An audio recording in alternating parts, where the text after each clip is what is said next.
What's going on, guys? Welcome to the Daily Battle Podcast. Today we're speaking with Benny Young, owner-operator of AM/PM. We're talking about his passion for hospitality, what it's like coming up and working in the nightlife industry, his incredible story of overcoming addiction, and the special experience the team at AM/PM is providing. Enjoy the show.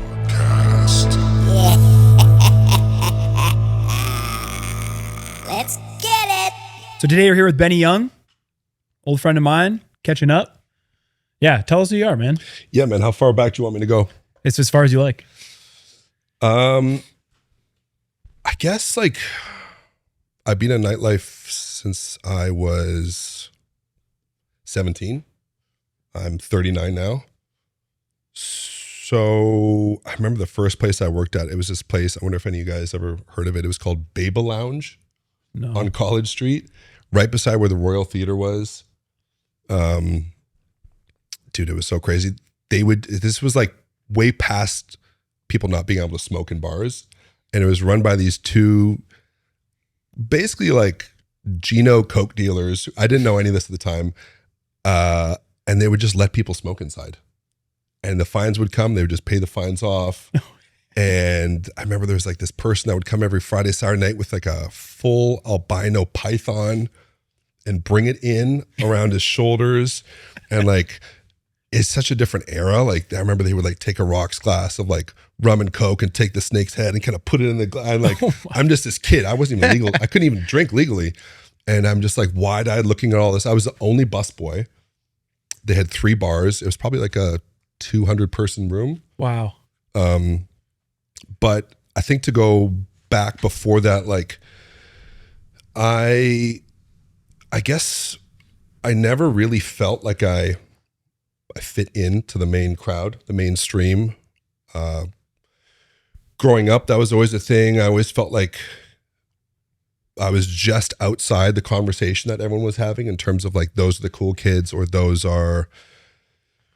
that's like the circle at the playground that you want to be in, or those are the kids having the party in high school. Like I really felt truly like an outsider for most of my life, adolescence, growing up. And like, not to say that I didn't have friends. I think outsiders can find other outsiders in those moments, but that was a feeling that I felt. And I think that kind of like segues into my story with addiction, which like we don't necessarily have to get into here, but what I wanted to say was the first time I worked at that bar, when I got that job, that felt like I'd arrived at the family communion, you know, like that was like, okay, this is like a wild circus I'm a part of.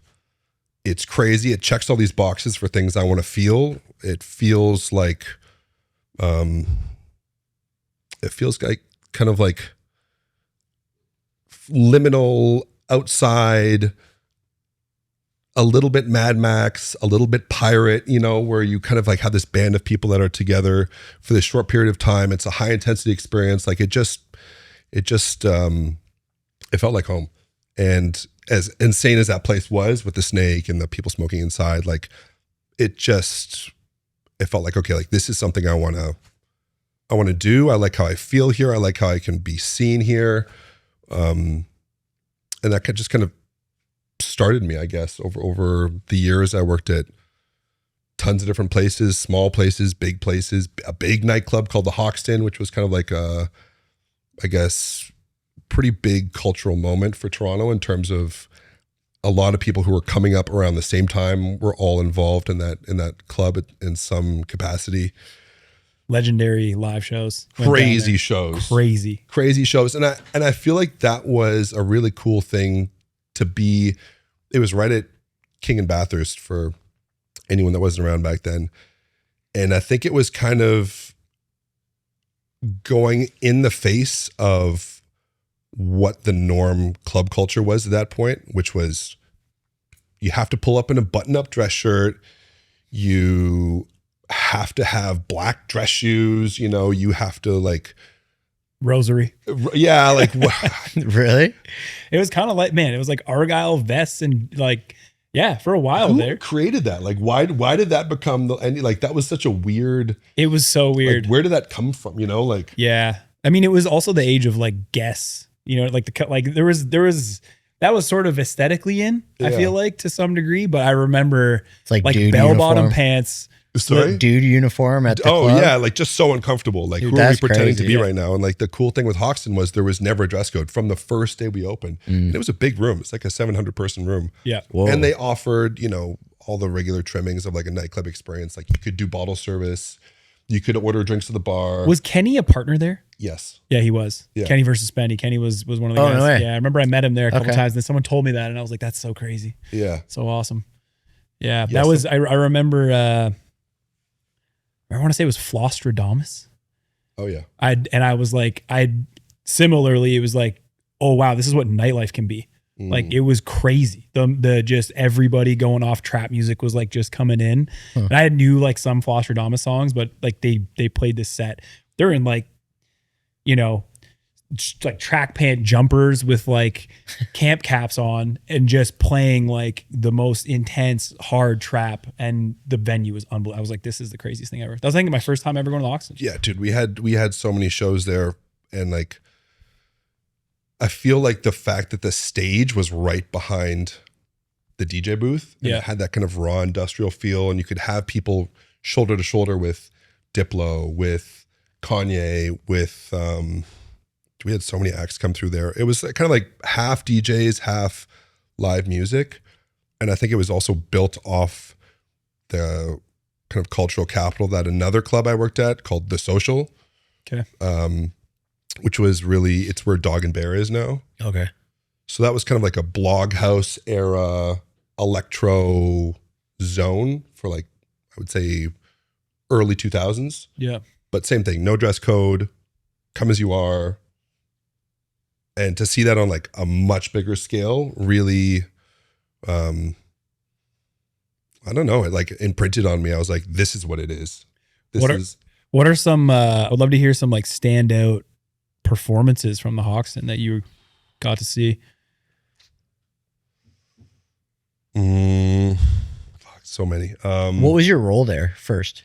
I was basically the only male bartender. Oh, no way. Yeah. Okay. On like, I think there was another guy for maybe half of it who was bartending who got bumped up, but it was like 80-foot bar, 6 or 7 wells. That's crazy. Everyone kind of had their dedicated well. I was always in the corner, which was like close to the washrooms. Okay. So I kind of had, most people had this strip in front of them. I had this strip in front plus the one on the side. So I was kind of in this like hot pocket. And I just learned how to move quick. That was like the whole, it was like not cocktail focused, not let me build a drink in a glass. It was just like,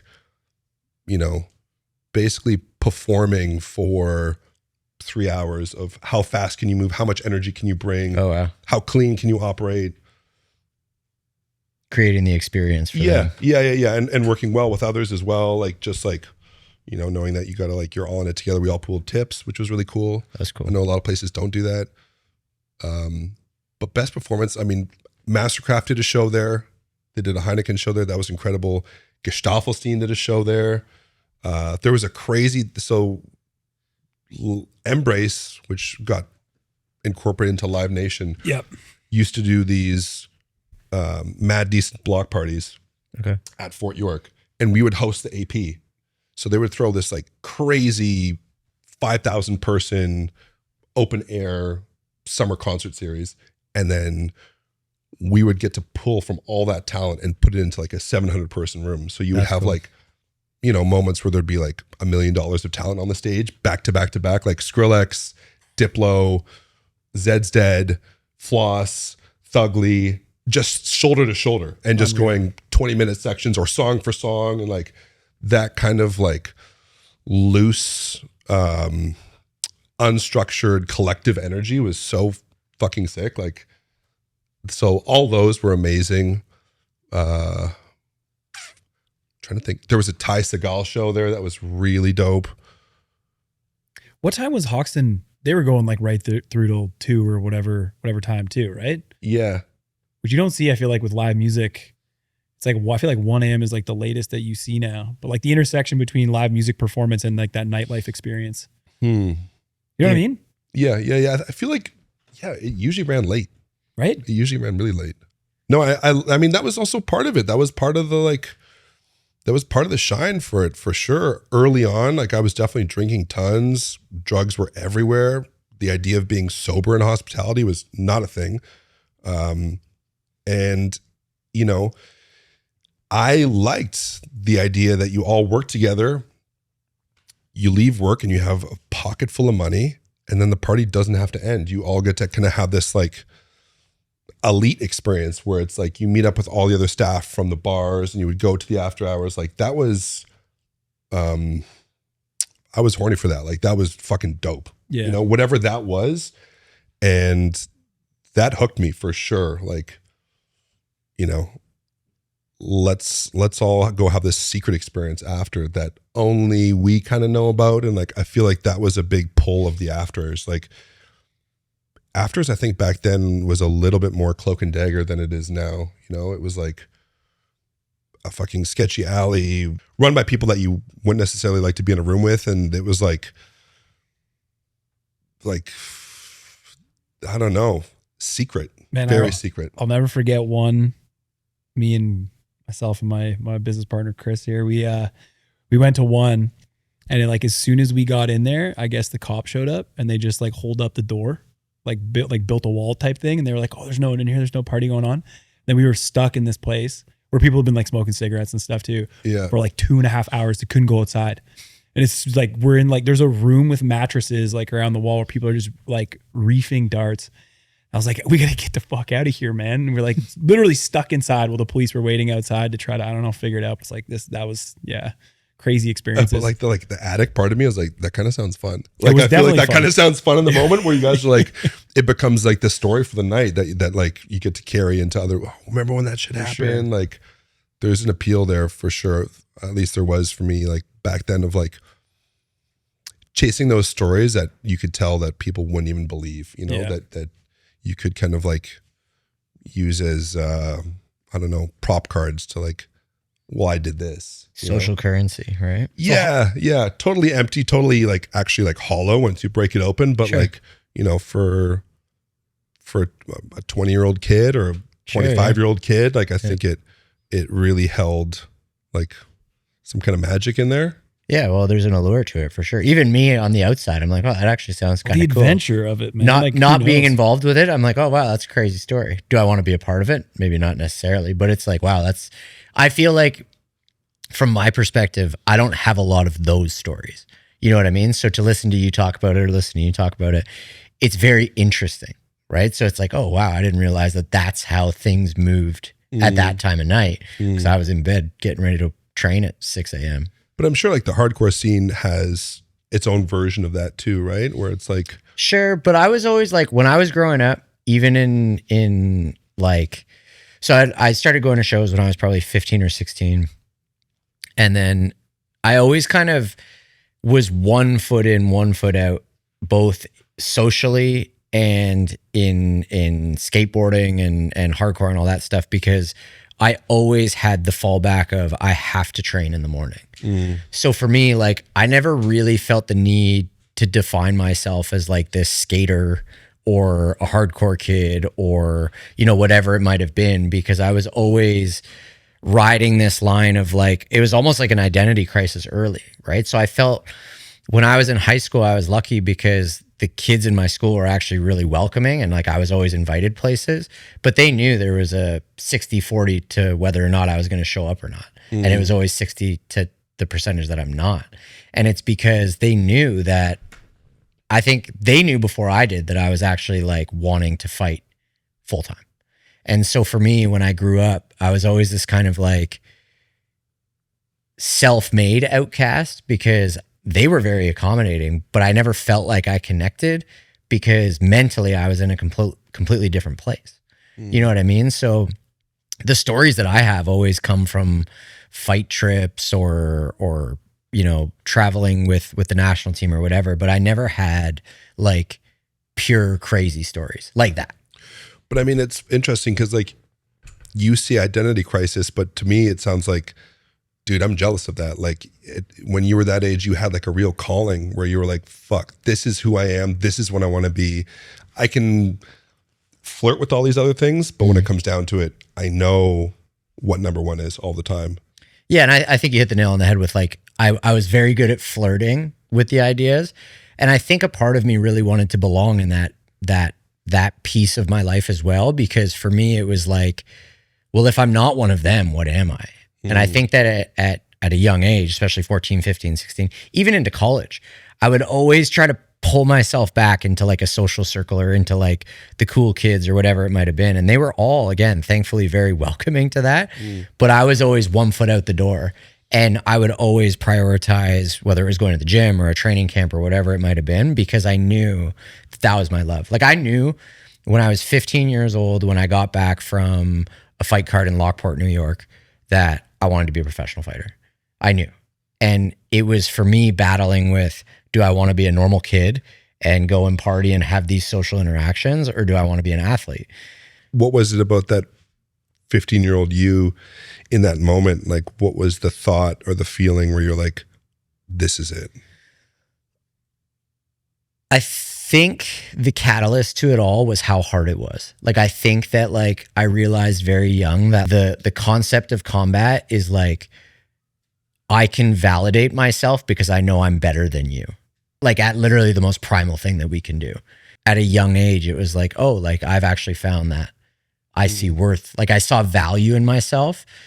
And then I think the hard part is like when you lose and you're like, oh, you go real dark because you're young and your values from when you're a talented fighter, and now all of a sudden you lose. And I mean, all fighters lose, but it's like your world implodes. You know what I mean? And so for me, it was the tipping point though, is when I wanted to do it was like, yeah, this is for me. Like, this is the hardest thing I'll ever do. And I'm kind of good at it. So it's what kind of hard you want. And like,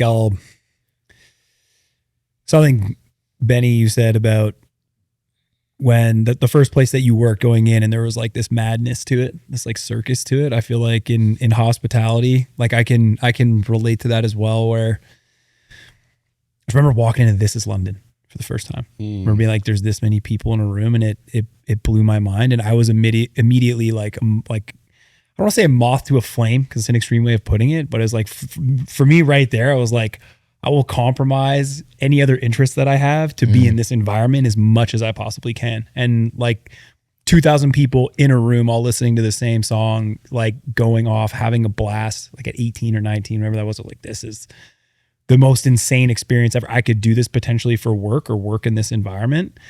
And sure enough, a decade of nightclubs. And then it's like, I never want to be in an environment like that again personally. But yeah, it's so interesting how like when you're young, like you find something to latch onto and where it takes you, you know?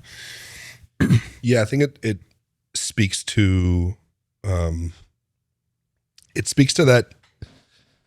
that desire that like I think we all really feel of just wanting a feeling of like belonging.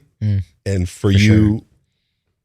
You know, I think anyone can open up a room and put lights in it and put speakers in it. And, you know, from an outsider looking in, you'd be like, okay, well, it's just some speakers, some people standing in a room. And there's lots of that out there for sure, where it is just a box, people come, they drink. But the goal for us and the thing that has always been like the moving goalpost for us to chase is really just that feeling, the feeling of, okay, I belong here. This is more than an escape. This is actually feeding a part of me that I can't necessarily get in my 9 to 5 from my actual family of origin, from my, you know, daytime world. This is like another space that I can exist in without judgment, where not only I can be seen, I can see others, and, you know, the ability to fill up that piece of that person. And it doesn't always necessarily even have to do with getting fucked up, getting drunk. Like we have people that come in that don't drink and they just want to, or they'll have like a drink, you know, but they just want to soak that up. Sure. And so I think that's a hard thing to to create, because it's not a one size fit all for everybody. Different people need different things. Different people are excited by different things. But that's kind of where the fun is too, right? And I think to create, like someone said that like a chain is only as strong as its weakest link. And, you know, to see someone in a sea of people and to look at them and think, oh fuck, okay, how do I get that person involved? This person's locked in, this person's great, this person's been here lots, but here's like a first timer, they've never been here before, or they're on their own. How do I bring them into this collective energy, this collective kind of heart that we're creating? Yeah. Not to like wax poetic on it too much, but that is like the top intention that we try and have the energy for internally to remember and to bring out to people. So not to flip it back a little bit here, but where you've landed with like the environment that you're trying to create, let's go back to like you had that first role, then you were working at the Hoxton. The Hoxton obviously sounds like it was like a crazy epicenter of what was happening culturally, not only in the city, but in music. What happened? Where did that take you? Like what were the next steps from there? I got to go back in time here and think. Yeah, I think when that ended, I still had to prove to myself, like, I wasn't ready. You know, I think I earned my spot at the Hoxton based on my work with the partners before at a different venue, at the Social, at Parts and Labor. But internally, I felt like I still had a long way to go. I think even back then, the idea of a male bartender was still not really a thing. Like, really? There was a couple here and there, but it was mostly girls. And so it was pretty competitive to get a spot. I was going to say, when you said earlier, you said, I was the only male bartender. And I was like, that kind of was a theme throughout your bartending careers, at least as far as I remember. Like some of these nightclubs, it was like you would be the only dude, and it was like the homies here. You know what I mean? Yeah. I think there was like a shift in culture back then too, where maybe people realized like, oh shit, if we have a male bartender, not only can he be bros with all the dudes that roll in, like I feel like sometimes when girls serve other girls, it can be tough, or not catty, but just like you can't tap into that.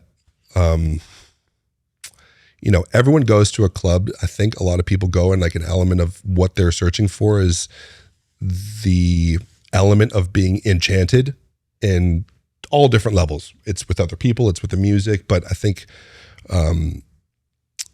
you know, the ability to like appeal to the opposite sex in a situation like that, and not even necessarily in a sexual way, just in a way where I don't necessarily know if two girls who don't know each other can do that, you know, or if there's a female bartender, like the guys are always going to, for the most part, have one angle, right? They're going to be like, oh my God, she's so hot. Like, like I feel like there was a turning point around then where people started to staff male bartenders selectively. And luckily for me, I got in at that moment and worked at probably 6 or 7 different spots over the years. You were like rotating, right? Or yeah, that was a different era. That was like, I feel like I was kind of coming in the last era, or maybe like the peak era of like the bar star, the idea of the bar star, which was definitely a big thing on King Street, kind of on Queen a little bit, where bartenders would have like their rotation. Okay, so you're like the guest bartender kind of thing? Kind of. You would have your home bases, but it would be 5 nights a week, and you'd have 5 different places that you worked at. Okay. And you would kind of cross-pollinate all the places that you worked at. If you're at so-and-so on Friday, you're going to tell everyone where they can see you on Sunday. And on Sunday, you're already kind of gearing up for the next week. Oh, you got to come. So it was like an advertised thing. Kind of, yeah. Interesting. Yeah. Okay. And I think for a time, that formula really worked. At its peak, I probably had 5 nights All different places. all different places. Maybe one place I had like a Monday and a Sunday or but probably 4 spots. Is that a thing now? I don't know. I feel like that seems kind of crazy that like you have. I don't think people are even staffing like that anymore. I feel like it's so lean out there right now that it's like you got 2 guys and they're there. You're just lucky if you get in a spot. Yeah. But yeah, so the great thing about that was it allowed me to meet such a wide range of people, because a lot of places I worked at were very different from each other. You know, I worked at a place called Ballet, which was on Ossington, and it was basically like a burlesque nightclub, very small room, which catered almost exclusively to trappers.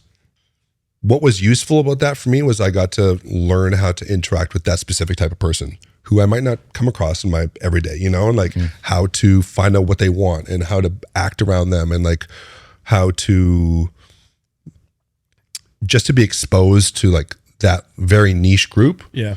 And then the next night I'd be somewhere else. I'd be, you know, apartment 200. Yeah. Or cold tea in the market. Were you drinking at that point? Like when did apartment 200 open here? Sorry. They just did 10 years. They just did 10 years. Yeah, they just did 10-year anniversary. Okay. Was I drinking when No. I was clean when that happened. Gotcha. I got clean about halfway through the Hoxton timeline. Oh, really? Yeah. Okay, so it's been a minute. Yeah. Wow. 13 years this coming March. Wow. Did you find it challenging going from one to the next? Like, was the dynamic different at work? Oh, where the period was? Yeah, you have your way of being, and then all of a sudden you've made a decision now that you're not that way. Did you, like, was it very different for you? There was a learning curve for sure. Okay. I mean, it was like, there was a real period in my life when that happened where it wasn't like one weekend I was drinking, one weekend I wasn't. Okay. I think I took 6 months off. Yeah. I think I took 6 months off where I didn't even set foot in a bar. Oh, wow. Yeah. I was like a hard push hold reset on my life where I remember I changed my phone number. I moved back home for a period of time. A relationship I was in ended. It was like kind of like a controlled demo of this version of myself that I had built up that was totally unmanageable and toxic to myself, toxic to people around me. And so I remember, but there was like still that thing where I was like, okay, but can I do it? Can I go back to this place? Sure. And I think the thing that pushed me over was like, okay, well, it is familiar to some degree. I know all the staff. I know what the routine will be like. I know how to do the job. It's not like I drank every night. There was nights that I'm sure I did it sober previously. So I remember when I went back, it was definitely eggshelly a little bit. I'm sure not even just for me, for like the other staff there to be like, oh shit, like, is this guy okay? Yeah. So they were aware, obviously. Oh yeah. Okay. Oh yeah. Interesting. Yeah. Was there, when you were going through that period, I mean, like, did you know that you were going to go back to nightlife? Did you say that you weren't? Was there any understanding there?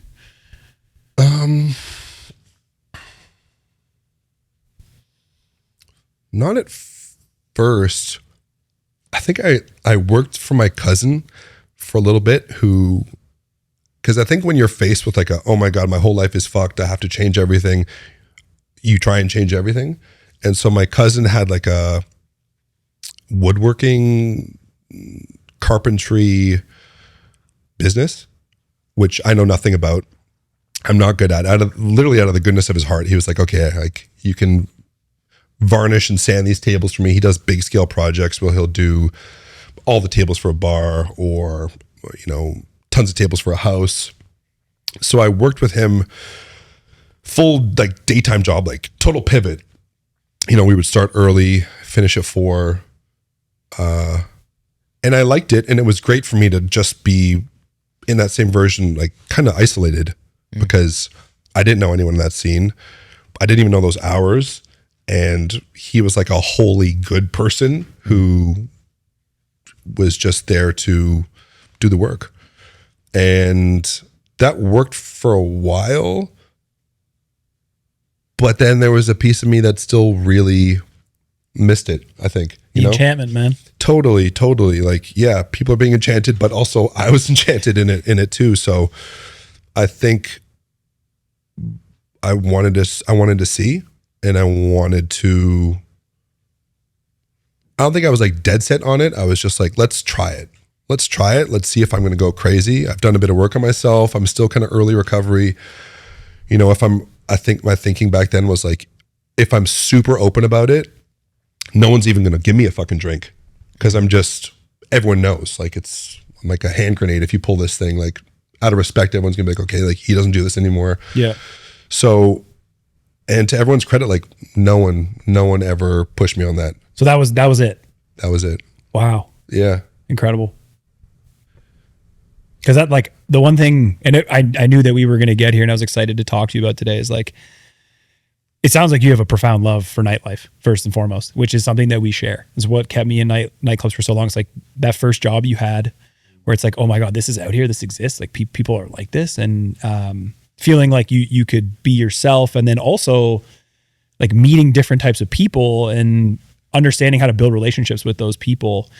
But I mean, going through the process of, not drinking anymore and then coming back to that environment, like, I can only imagine the temptation, difficulties, and maybe not, but I would presume, you know what I mean? That it's got to take immense willpower and self-understanding to be like, I'm going to put myself back into that same environment, but I'm going to be a completely changed person doing it. Yeah. Tell me if I'm wrong, but I'm curious. Lots of temptation. And I think, temptation in ways that I don't think I could necessarily expect. The first New Year's you work, or the first amazing night you have, or the first fucking awful night you have, or just that really cute girl that comes up that you don't want to get into the whole story about, oh, I don't do that. Like all those certain scenarios where you have to defer back to like, okay, who am I? What am I doing here right now? Who can I be? I know I can't be that person. I know, I think I was lucky enough that when I got clean, I really leaned into 12-step, and I had a lot of support. I understood that I couldn't one foot in, one foot out, and maybe drink on some days. I'd also tried all that before. Yeah, really? I tried to self-regulate. I tried to, have a couple of beers with the homies, or be home by a certain time, or not drink vodka, or whatever fucking version I'd tried of like figuring out. So I had that kind of. Was it like just once you were in it type of thing, or what was the? I think not initially, no, but I think, I believe that addiction is a disease, and it gets worse. It's progressive. Okay. And so by the end, when I realized I couldn't drink, it was at the point where I would have a beer and I would start thinking about getting the bag. I would have 2 shots, and then I would just want to do 30 shots. And so there was no idea of socially drinking. It was just full coping mechanism, and also just this kind of like learned behavior of like, just that part of me, the addiction part of me was calling the shots when it came to what am I going to drink? How much am I going to drink? What am I going to fucking sniff? Where are we going to go? So yeah, to bring it back to what you asked, like the good thing I knew was the only way it was going to work for me was just nothing. Was there a specific moment that you came to that realization, or was it? Yeah. We don't have to go there if I'm just. Like the last time I used. Okay. Is that what you mean? I mean more so, was it compounding? Like, I know that eventually I got to go 100% out, or was it like a specific event that it was like, oh, you learned that in an instant kind of thing? Does that make sense what I'm asking? Yeah. Did it come on slowly, or was it like, okay, shit, this happened and I got to move on from this? I think both those things are true. I think I feel like a lot of people have a honeymoon period. A lot of addicts have a honeymoon period when it comes to using drugs, using alcohol, where the warning sirens aren't necessarily going off right away. And that was a large part of my late teens, early 20s, where you're kind of allowed to get away with getting, I actually just told a story to my friend the other day. I had a memory where I got so fucked up just like a couple blocks from my house. I grew up in Riverdale, and I passed out on my lawn. And I don't have a big lawn. I did not. It was like a 20-foot lawn, and I couldn't make it to my front door to get into my house. So I woke up with my face kind of in the grass, dirt in my mouth, and a full sign in my eye, and no shoes.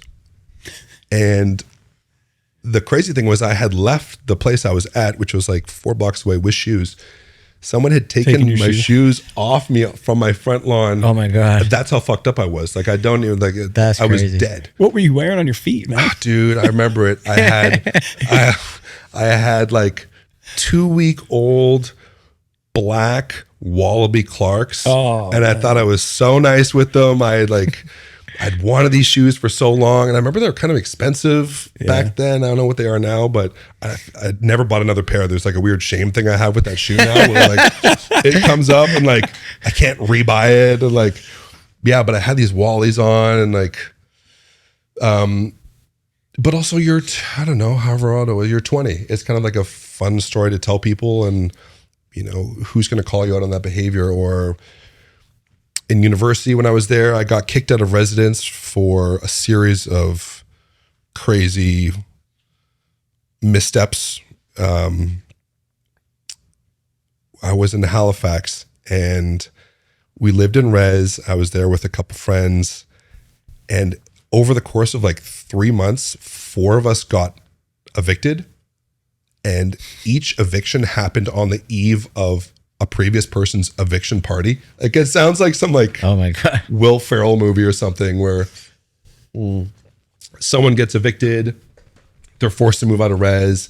Everyone's like, okay, we're gonna go fucking crazy, and then they go too crazy, and then someone else gets evicted.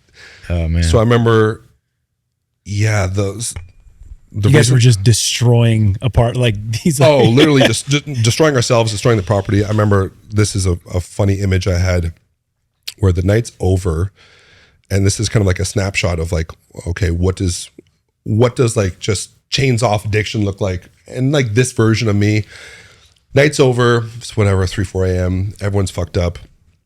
And I decide that the good thing to do is, I'm in a bathrobe, everyone's like gone, asleep. I decided the good thing to do is to go into the laundry room on this floor and to get this industrial container of bleach, and to walk down the hallway, which probably had 40, 50 rooms in it, and bleach all the doors of everyone's. Like, it was like some like Jack Nicholson Shining shit, where I was just like, no one was there, nobody was egging me on. I can't tell you where this idea came from. And someone had seen me, like a security guard had just seen me, or like there were cameras there too. Just throwing bleach on people's doors? Every door. Every door. And I remember I woke up, I'm still wearing the bathrobe, but the bathrobe has all these like weird stains on it. And it was a gray bathrobe, and there's all these white patches all over. I'm like, that's so weird. I don't know what that is.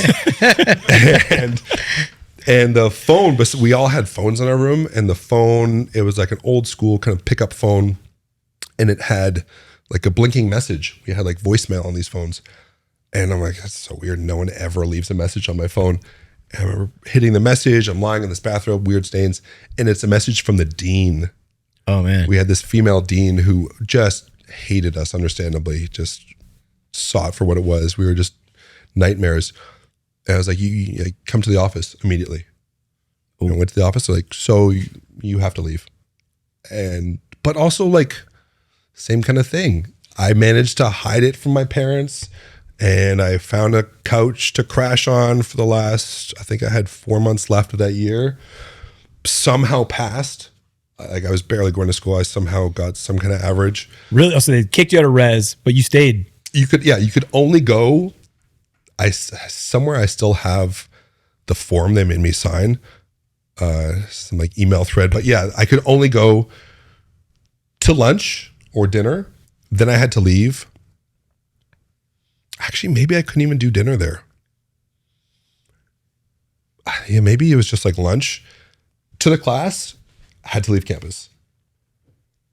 So yeah, like my point was, I don't know, other people I guess can have stories like that and maybe it ends there but you know, I hadn't really found drugs too deeply at that point. It was mostly just booze and just like getting blackout drunk, getting into a lot of fights in Halifax, getting beat up a lot in Halifax. And it was really intensified by this feeling, which I felt strongly in that time, which was like, fuck, I do not belong here. It was coming on the tail end of my high school run. I went to 5 high schools. I got kicked out of high schools. I flunked out of high schools. And I finally locked in on the last year and somehow graduated with, I think, an 86, 87% average, which I remember was like, I couldn't believe it. I didn't know how I did it. And I ended up getting the scholarship to go to this university. And it became this like fairy tale story until day one when I get to this university and I'm like, oh, fuck. Like, I'm not this kid. These are all kids who've been like groomed to be, they have their binders, they have their books. Like I just had a good year under my belt, you know, where I was like, I got to get this shit together. And so really, really early on, I remember, and also like the program I was in, it's called King's College in Halifax. And it was like a 1-year program. It was like, to look back on it in hindsight, it was not the right choice for me to go to. It was like incredibly cerebral, crazy course load, intense reading. And it was just filled with these like kind of low EQ, on the spectrum, kind of like nerd kids that were just like, this was the perfect shape for them. And I didn't even know what to do. I was just lost. And so I quickly found a couple other dudes that were in the same boat. And we just decided like, we were going to come up with our own curriculum. And that was like, how quick can we drink a 60 of rum, you know? And how loud can we play our music in our room? How many noise complaints can we get when we're blackout drunk? How many crazy nights can we have out? But that feeling of like, fuck, like I really don't belong here was the problem. And my escape hatch out of that set of feelings was just to get fucked up, to get blackout drunk. But yeah, to get back to what I was saying, like I think I really only locked into drugs kind of around the time I got into nightlife. It seemed to be married and kind of woven into the DNA of a lot of those places. Yeah. And yeah, I remember, not to like go too deep into it, but I remember the first time I was with someone and they got coke. And the whole thing was like, I don't know, I was wrapped up in this. I loved everything about it. We bought it. It doesn't exist anymore, but it was kind of like a Chinese drug dealer hangout. All these dudes wearing like Averex jackets, not playing pool, gambling, smoking inside. I was this kind of wide-eyed kid. We go in there. My buddy's like, don't worry, like, I know these guys. I went to school with them. We go in, we get the thing. I follow him out. I have no idea what's happening. And he pulled out this bag. He cut out this line. And, you know, he did the first one. He's like, okay, this is how you do it. And I remember I hit it. And dude, like, I was like, I felt like I was talking with God in that moment. Like that was, when you talk about like total relief and total, just like the weight coming off of you, you know, of like, oh, I'm okay. That feeling of like, I'm okay. And that's, I think, what a lot of people who are addicts feel the first couple times or the first time, or that's the feeling that they chase when they they fall in love with their drug of choice is just, you know, I don't think it's like an evil or a dark or a pathetic or a sad thing. I think it's actually a really simple thing, which is trying to find a solution to the pain, whatever pain you're feeling, whether that's trauma from when you were a kid, which like I didn't have. I have great parents. Like they were great parents to me, or the city you were raised in, or your economic standing, or just something internally where you're just like, I feel pain in my day to day and that pain is, I don't fucking like my skin. I don't like how I feel all the time. I don't fit in here. Everyone here knows it. I know they know it.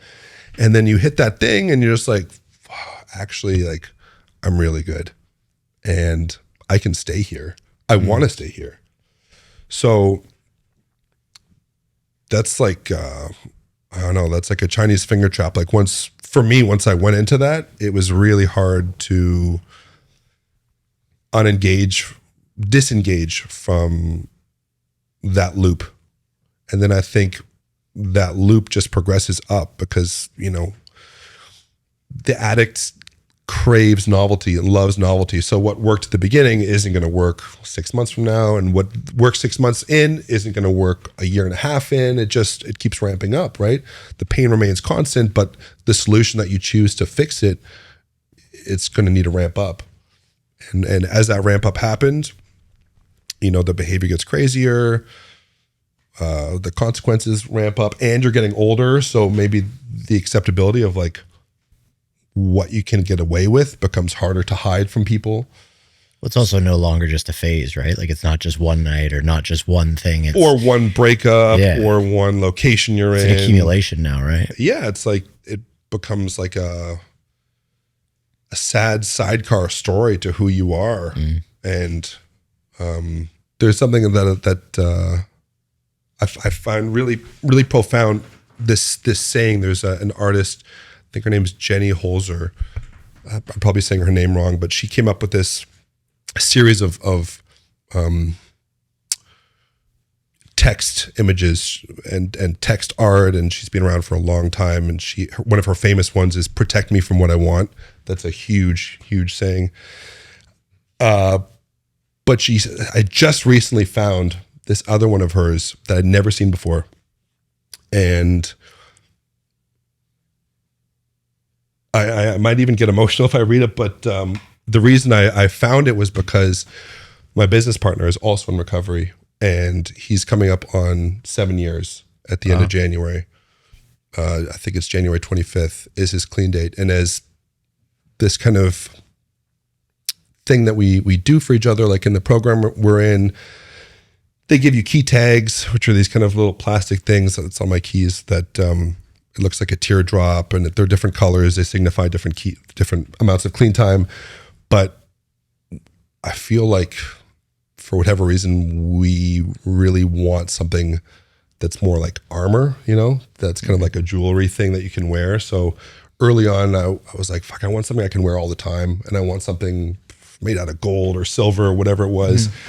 And so I reached out to this guy who I know who does alchemy, and he made this piece early on, and it was like a 1-year medallion. And I remember holding it and, you know, wearing it that night and wearing it and never taking it off. And then, you know, coming up with another one for year 2, and it just carries on. And they're small. This one I think is from my 7-year one. And on one side, it typically just has the year. And then on the other side, sometimes like it's whatever you want. But I've put different sayings, different slogans that are all recovery based. And I recently found this one that, it just like hit me. And it made me think about early recovery and what the promise of early recovery feels like. And because like to speak to that kid when you were talking about, well, that just becomes like who you are.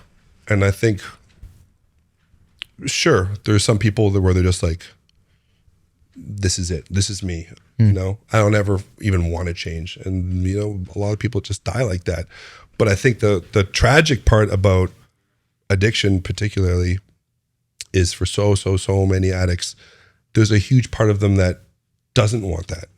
Sure. And that's aware of the other side, or that remembers what it used to be like, or that's had moments where they put together some time and they get like a reprieve from the chaos of their addiction, and so they're aware of the alternative to some degree. And so I found this saying that to me really, really speaks to that. I'll read it here. Yeah, it's short. It says, "In a dream, you saw a way to survive, and you were full of joy." And so I'm going to put that on the other side of Cam's 7-year. So, yeah, I saw moments totally throughout my 20s and even my teens where, people are kind of holding up the mirror and you're like, maybe I don't have to be that guy. Maybe I can live a crazy wild life and I keep it on the rails and I don't do those things, or I don't hurt myself, or I don't hurt other people. And you kind of bargain with it. And when I bargain with it, like all those ways I said, where, okay, I'm not going to do this, I'm not going to do that, I'll be home by this time. And so you said, like, is there a point where you knew, or was it like a sudden moment? Like, I knew for years and years and years. I knew for so long that I couldn't keep it going. And, that's the mark of like the insanity of addiction, is you convince yourself that, okay, like this time it'll be different. This time I won't do that thing, or this time, maybe I can handle it, or sometimes just fuck it. Like, I actually want to go back there. I think the self-destructive DNA strand is deep for a lot of people, myself for sure. So, yeah, there can be like two parallel thoughts. One of like, fuck, I have to fix this. I have to fix this. I have to fix this. Okay, maybe later, maybe next time, whatever that looks like.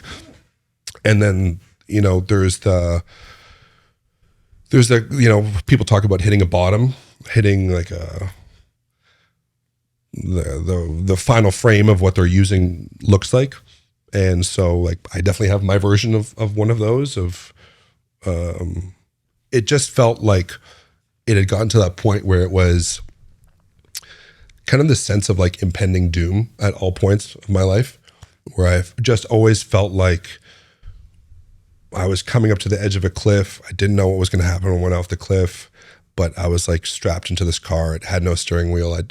My only way was just to keep going when I was going, because I wasn't ready to stop. I didn't know what stopping could look like.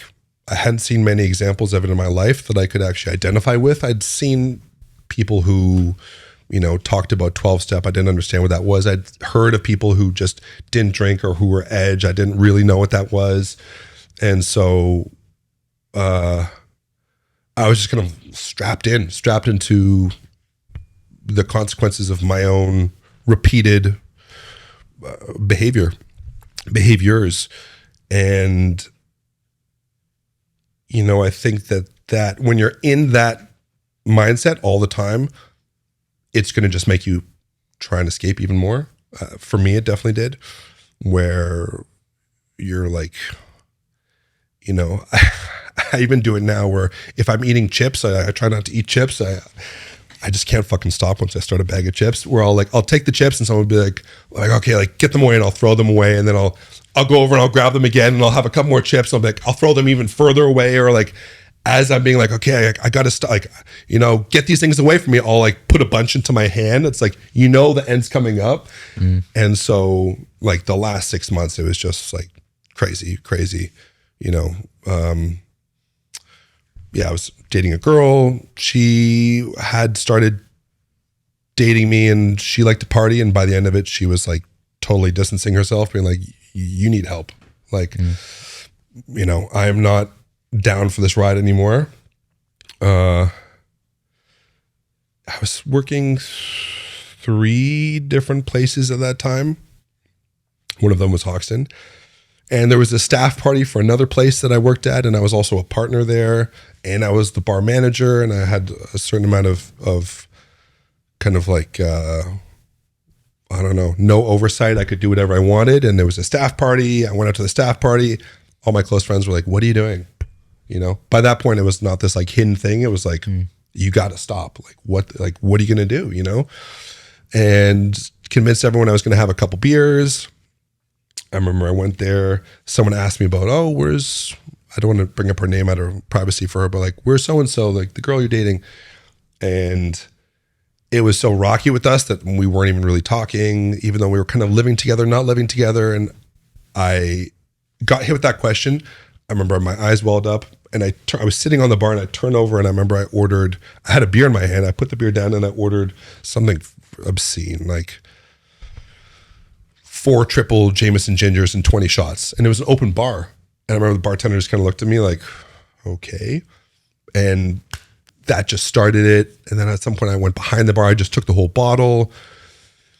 Some of my close friends were like, I'm leaving. Like, I'm not babysitting you anymore. Like, you know, there's also I'm sure there's a point where lots of people they have someone in their life who's like caught in that grip of addiction where they just like, you can only do so much, you know, you can only hold their hand or try and restrain them so much. And then it actually becomes like damaging to you as a person to be around that.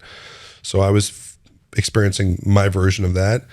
Went to an after party, brought people back after to the bar because we had the keys, kept it going until I think an hour before we opened doors for regular service.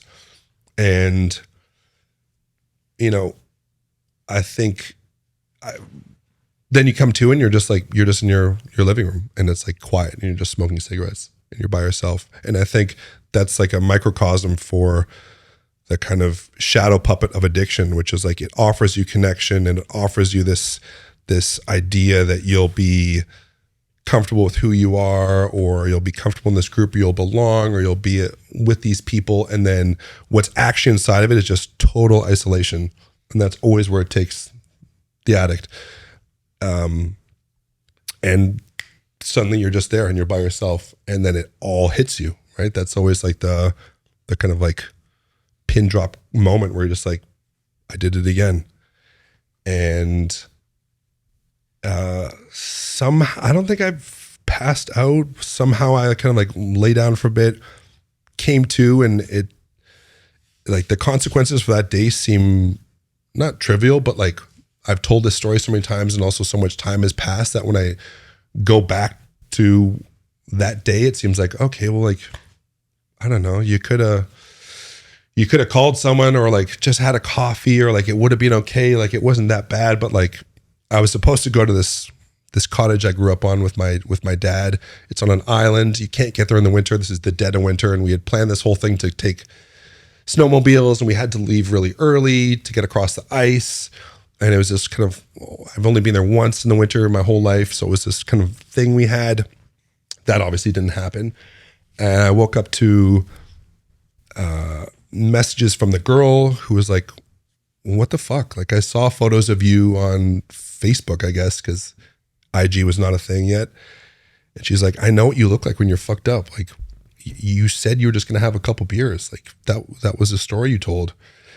And then I woke up to voicemails from my manager there being like, what the fuck is wrong with you? Like we checked on the cameras. You left bags on the counter, pint glasses with cigarette butts in it. Like, what are you thinking? We had to open, and you know, we got there and we had to open the doors in 20 minutes. And there was like the wreckage of your party. Like, what did you do? You brought people back, you know? Yeah. So like total shame and isolation, all because of the shit that I'd done.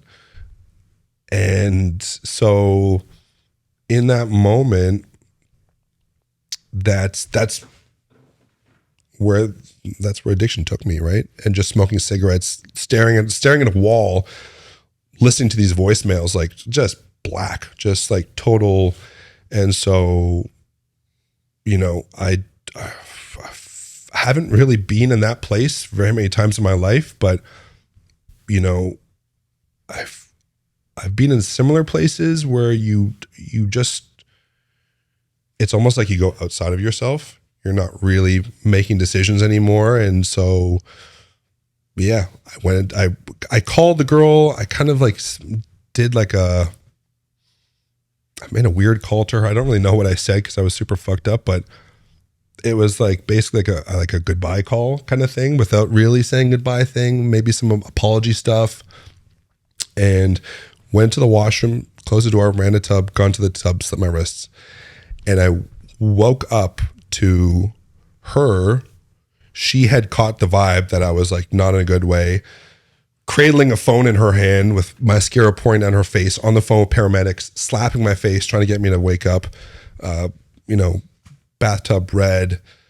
And then the paramedics arrive, they cart you out, take you to the hospital, stitch you up, put you in the psych ward with like the plastic bed into the wall. Like, and I didn't stay there long. I think I was only there for a day, 24 hours before they let me out.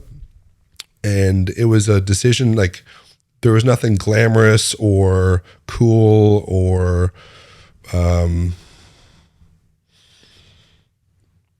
even powerful about what I did. I was totally wrapped in fear. That's the most scared I've ever been, was when I was sitting in that tub before I did that. And just to like place myself back in that moment, I remember just like, there was nothing defiant about what I was doing. It was, I don't know. It was like the last door left for me, that's how I would describe it. And so like, what do you do after that? And what I did was I just surrendered. I was just in a place where I was like, I don't know what to do. I was totally beaten. My way had clearly not worked. I was just willing. I was totally willing to, I guess, and I was also like in shock that's who I had become, and that's what I had done to myself. There was a certain level of like, I don't know. It took me a while to come to terms with it as well. So, one of the crazy things was when my dad got the phone call, my father's a writer, he was in a room with a guy who's in recovery, and he put the phone down, was obviously shaken and upset, and told this situation to the guy, and the guy was like, fuck, okay, it sounds like maybe your son has a problem with drugs, problem with booze. I think that's true. Do you want me to talk to him? That guy ended up becoming my first sponsor. And I moved back home. I think like 4 days after I was out of the hospital, my dad was like, do you want to go to a meeting? This guy has, he's in recovery. He's had problems with drugs. Like, he says he'll take you to this thing people go to who have problems with drugs. And I was just like, yeah, okay, I'll do anything.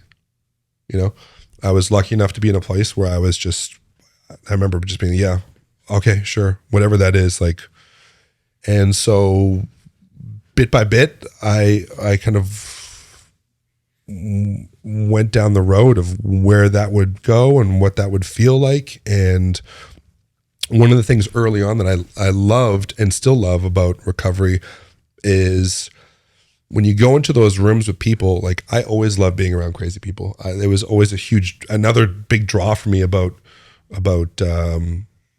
chasing drugs and where you would find drugs and those kind of high intensity moments, and like the dealer or the people you're using them with. And like, I liked having the visitors pass where I could totally chameleon myself in and be like, depending on which group of people I'm hanging out with, I could just fit in with them. And then when I wanted to, I could leave. And like, I love that. But the whole thing was obviously wrapped up in like total shadow and darkness because everyone's trying to run away from everything, right?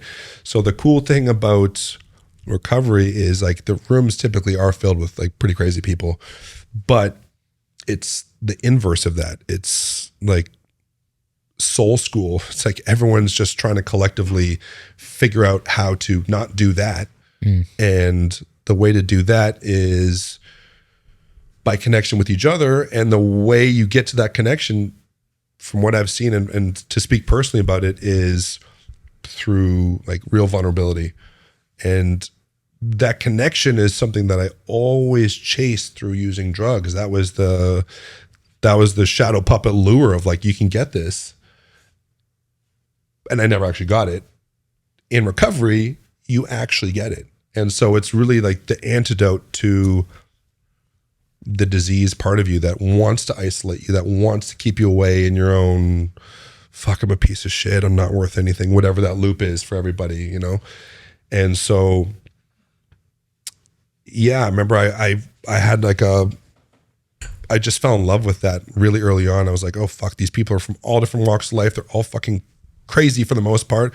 There's people who've done things I've never done. There's people who've done things that like I did way early on. And there's people that are like just like me, and I can get something from everyone. And like, you know, hopefully I can give something to someone else in a moment. And so, yeah, like I guess that kind of takes us to Hoxton, coming back after 6 months of just literally either waking up, going to a meeting, or going to work and coming back home, and being like, maybe I can try this nightlife thing again. Can I give it another shot? I've done this new thing, which I've never done before, which is like, you know, examined like the scar tissue and like warts on my soul of like what it is that like takes me down this road that I don't want to go down anymore, and hopefully garnered enough self-understanding or just the willingness by doing this other thing that like, okay, maybe I can put a foot back in this pool. Mm-hmm. But yeah, I feel like sobriety back then in that industry was like a novelty. Like I remember a lot of people being like, okay, like you're not gonna drink for like 6 months. Like it wasn't like, people just didn't really, and I didn't really get. I was like, I don't know. I don't know how long I'm not going to drink. I don't know how long I'm not going to do drugs for. Like, let's see. I know I don't want to do them today. I can't do them today. Like, was that sort of the approach when you first like were back in that setting? Was that like I guess like what you're sharing with the people who, because I can imagine they're receiving you back. They knew the situations leading up to some degree. Your coworkers in this setting. Was that the way that you approached it? Totally. Yeah. I knew pretty early on that it would kind of be like a self-defeating thing if I just thought like, okay, I'm never going to drink. I'm never going to do this. Like, that just builds it up into this like impossible mountain versus what can I control? Well, like all I really have is like this day, this moment, this hour I'm in, and you know, let's keep it really fucking simple, because I'm really good at making my life really, really complicated and totally unsimple. Yeah. So a way through that is to just, I'll just worry about today. I'm not going to drink during this shift. I'm not going to get fucked up. It seems to be working for me so far. The last 6 months are a sign that like, I like where this is going. Yeah. I don't know what's going to happen on my 50th birthday or whatever. Yeah. Thinking about that is kind of like a waste of time. And that's kind of how I tried to. Was it scary at all going back? Like when you were like obviously there's that first day of like, you're going back to this thing, and like, was it hesitation? Like how did you feel going into that first day of knowing that you left that? Yeah. Very scared. Yeah. I could assume. Yeah. For sure. I remember I went there first just to see if I could be in the room, and because there was an act I wanted to see, some DJ, and I remember asking for like a bottle of soda water and having this kind of oversized bottle of soda water so I could like have the action of doing something, because I felt like I needed to you know, do something. So I had this soda water I'm sipping in, and I'm like kind of checking in with myself, like, okay, like how does this feel? Okay, like this feels good. All right, this feels all right. But yeah, definitely not sure I could do it, and questioning like, am I doing the right thing? Should I be here? But the louder voice was like, okay, just try it. You know, let's see. So, and also I think there was like, I don't know. There was a part of me that liked maybe the fact that it felt like this like personal thing a little bit, you know, just because I hadn't seen it before in the industry. That, not to say it like scratched the ego, but like I don't know, like suddenly I was like the outsider again in like a cool way, or like in then like a new way, because I had this other like cohort I could draw from of like other people that were also, it wasn't like I was an outsider on my own. Suddenly I knew all these other people that are doing this in different walks of life and explaining to me that like, yeah, no, you can do this. Like, this is what I do. This is what I do. So I didn't feel totally untethered. I felt like I had this kind of energy battery I could pull from with my connections that I'd made in the rooms and with other people that I had the same story as me. But no, shaky, very shaky for a while, for sure. What was the recalibration like? Like coming from being in that setting and being intoxicated, you know, for years and years. And I can relate to that in working in nightclubs, and then going back, like obviously you took some time off and sounds like empowered yourself with the resources, but did it take time to be like, okay, like I enjoy being in this environment again as a sober person? Was there an adjustment period or? Yeah, like I just wanted to know if I could bring the same energy. I wanted to know because I really liked how crazy I could get previous to that. Yeah. You know, I liked being, like I call it, like the rodeo clown for people. It felt just like a worn pair of shoes. It was just such an easy fit. And so I think that was also a huge hesitation I had, or a reservation might be a better word, for getting clean, because I thought, fuck, if I give all this stuff up, like life's gonna be boring. I'm gonna be this muted grayscale version of my personality, and I won't have this outgoing energy, and life will kind of dull around the edges, and well, I don't want that. So that kept me in it as well for a long time. And I don't know how long it took for me to realize that, like, oh fuck, actually the whole opposite to that is true. Like,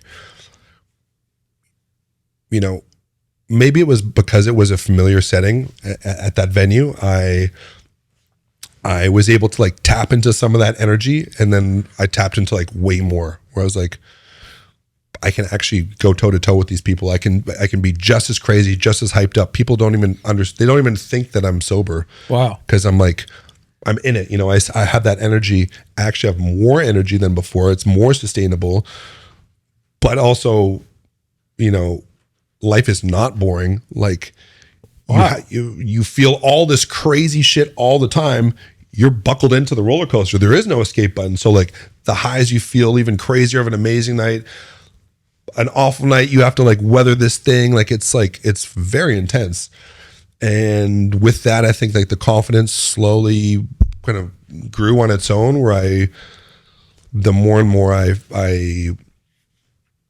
kept the conversation going with myself in these rooms and figuring out, okay, like what the fuck was my problem? What is my problem? Like okay, so I hate who I am. What else? Like what, you know, then I felt like suddenly I gained this, like, I don't know. It's like I tapped into like the deep storage of myself that I didn't even really know about before, where I'm suddenly like, oh shit, okay. I really need this type of energy in my life. When I feel this is usually what I do. I started to talk about like behaviors, whatever, like just the work and whatever way it comes up.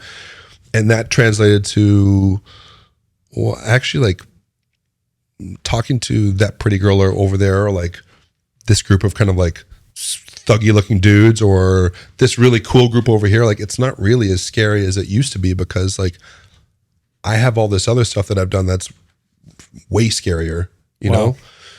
And maybe I'm not explaining that right, but like what it ended up translating into was like I just felt more comfortable being me. I felt more comfortable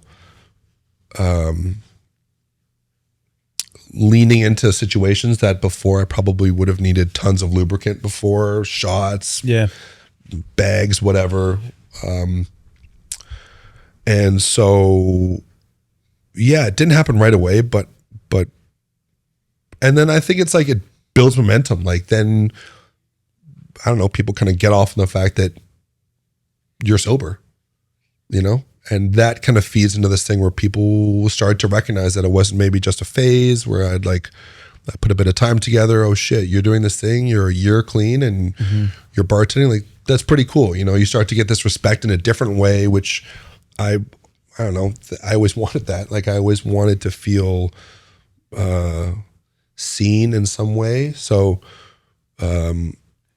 yeah, it started to just lean in a different way that, I don't know, felt cool. It felt new. It felt fresh. I love that. And I think there's something that you said, like tapping into that hidden storage that you maybe didn't know was there. And I feel like, obviously it sounds like you might have taken time, but there was like an empowerment that came, but also it's like you had more understanding of yourself or something. It sounds like, which I think people need to hear, because I think it becomes really easy when you're, living, even if you're socially drinking, it just kind of keeps you in one gear. And when you remove certain things, like it opens up other noises that you maybe hadn't heard before. You know what I mean? And so I like the way that you put that with the hidden storage, so to speak.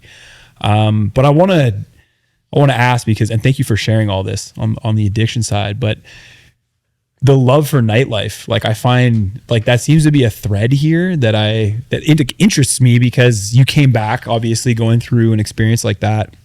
And you're like, I love being in this environment and the person that I can be and where it's taken you. Like, obviously there's been a lot of time in between the process of getting sober to where you've gotten now with AM/PM, but that like enchantment word and so forth, the way that you put it and you talk about the experience of nightlife, it sounds like that was something that you've always had like a profound love for. Like that's what that's what I hear. So I'd love for you to speak to that a little bit.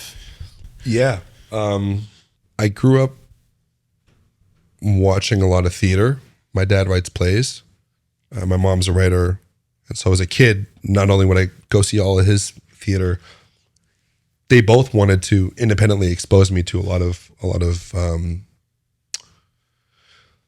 work of art like that. And so as a kid, I think that did something to me in terms of really responding to like immersive experiences where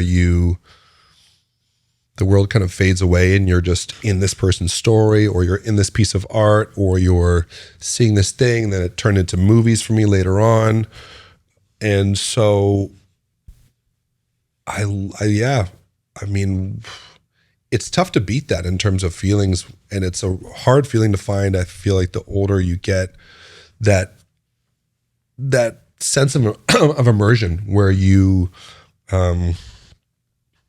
and like, fuck, do we ever need it nowadays in this world that we're in? Like the ability to escape your life, or not even your life, just the world, into an experience in, some kind of liminal setting where it's like, you don't really have a concept of, oh, fuck, I have this bill, or I have that thing I got to do next week, or like, oh, I had this fight with this person, and what do I say to them? And like, and you can do it in a way that, like I said before, like listening to this story, and this was like what I was so interested to talk to you about, because like I see the experience that you guys are curating there, and it goes far beyond the room itself. There's a community aspect, but first thing that you said, you used the word enchantment, And it's like you go in there and it's like there's this enchantment. And I know it all too well. As someone who like I spent over a decade in nightclubs for that same reason, because when there's something different about like having an experiencing something, like a collective experience of something. It's the reason I feel like hardcore and metal, there's something similar there where it's like the power is higher, something spiritual is happening. And anyway, you said that, and I love the story and where we got, because like what I hear through it all is like, whether alcohol's involved or not, it's like there's a certain love for like hospitality, nightlife, that shared experience. Community is a huge one too, you know, and that's something that we've always really tried to cultivate from the ground up with our clientele, with everybody that comes through, with the people that we work with. I'm trying to think of what else I love about it. I love that I guess I also love kind of like the control you have on the space in terms of what you can present to the person. So from the way a wall looks when you come in to how bright the lights are in this area and this area to what it smells like, you know, that's why we made some incense. Like we want that total, like I want someone to come home and the next day they put on the hoodie that they wore at AM and it smells like the incense, or it smells like we have a scent that gets diffused through the air ducts that we went through this crazy process to pick out. And I want them to smell it and for a moment to be like, oh fuck, I'm back there, you know, to have that little sensory lapse. Yep. Or to think about like the girl or the boy that they talked to, or that one song that came on and everyone was jumping, and to think about that piece of art that they saw. We have some art that's in the room. We have this beautiful oil painting, or you know, just even like a feeling of like a delayed joy where they have the moment and then maybe they have another moment later when they think about it. So it's tough to find a job where you can experience that and bring that to people. And I feel like when we're all systems firing, like really revving and planning something or getting excited about some merch that we're going to do, how we're going to shoot it, where it's going to be, it's, I don't know, it feels like total freedom, you know, to be on that side of it. And then the feedback of like when people respond to it well, when you slam it, you know, and people are like, oh my God, this is crazy. Like this thing, I mean, I feel like it's how you feel some version of that when you win a fight, you know, like the adulation of the crowd, or the moment when you're walking back into the locker room after a fight and you killed it and you're by yourself, but you have this new sense of self. It's intoxicating, right? Like, sure. Yeah. I think, not to put us on like, no. I feel like we get like a micro fraction of what that would be like. So it's funny that you say that, because I feel like I've actually just been processing everything you had said still. And, I think that moment that you're talking about with me in the locker room, and you'll have to correct me if I'm wrong with this, because I have limited experience with that, but from what you were telling me, it seemed like when you went back to the Hoxton and it was your first time back, it seemed like it took a few times of doing this, but you finally felt comfortable almost taking the mask off of that entertainer, of that hype man, or whatever it might have been. And I think that you realized that you're like, oh, people do like me for me. And I think like that was the most powerful thing that you were really saying without saying it, is that like the way that I read that situation is that you felt finally comfortable after a few days, like maybe I'm just going to show who I am. And it's scary as fuck to do that. And then you realize that these people are there for you and they're stoked on you because of you. And I think that that's like a very weird moment for people, because I so I'm a victim of this as well, where it's like self-worth, or like my experience is like, I've just realized that I'm different from people and I'm not going to fit in, and I'm okay with that. Hold up though. I'm actually curious your thoughts on this, Benny, like that take on like the analogy of the mask as it relates to drinking. Totally. Yeah. No, that really hits. And I think, like you said, it's so scary. It was so scary, you know?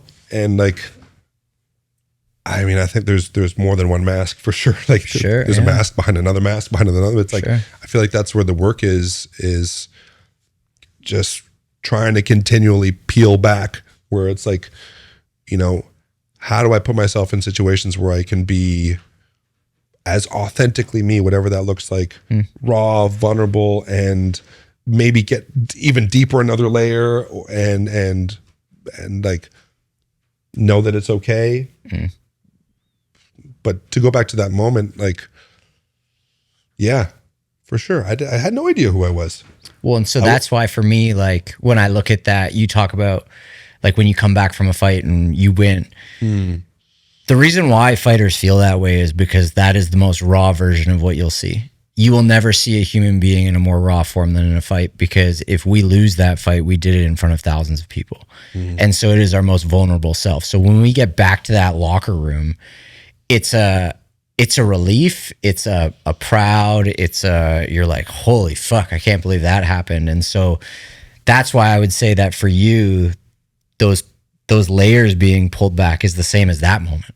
Because for that, the first time in probably maybe even ever, it's one of those things where it's like the most raw that you ever could have been in the most familiar setting that you knew in your entire life.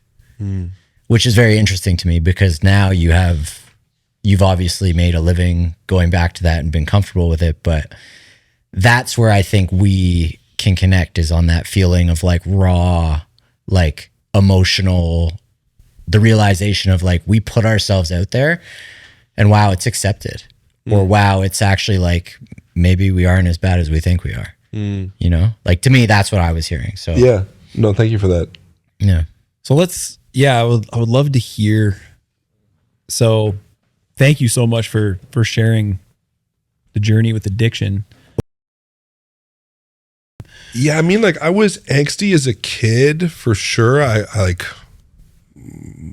when I was in grade 6, I was deep in grunge. I loved Antichrist Superstar, that Manson album. Like I loved White Zombie. I loved some real 90s shit right there. Yeah, 90s grunge. But like I definitely didn't know anything about the hardcore scene. And like, to be honest, I still feel like I'm an outsider in that scene. I still feel like I'm cosplaying a little bit when I go to those shows. 100%. But you know, definitely Hambone was like early on, like kind of putting me onto music. And actually another friend of mine also worked at Parts and Labor, Maddie, he would also put me onto music of just like, I don't know, I just wanted to fucking be like those guys. So I'd be like, what are you listening to? And then I would like take notes, you know? What was your first, you remember your first hardcore live music experience? Yeah, it was Madball in New York in New York. Wow. Yeah. That's a crazy Good for show. you. At St. Vitus. Okay. A little venue. And it was nuts. I bet. It was crazy. And I think I went there almost like I liked the kind of voyeuristic element of, I knew how crazy it would be. I was like, okay, this band's from New York. They're playing in New York. It's a hardcore show. You know, it's in Brooklyn, or I think, and I was like, this is going to be a crazy experience. Yeah. Whether or not I know the lyrics to the songs or not, like I can just get off on just the vibe, but I also like the music. And yeah, it was crazy. It was like, had a very different energy from the shows that I've seen here of I was against the wall and I had my arm out and my arm was just being braced the entire time by people. Like I couldn't have been further away from it. Was just, there was no pit. The whole room was the pit. Yeah. I took him to a show in Buffalo and he was traumatized for life. I don't know about traumatized.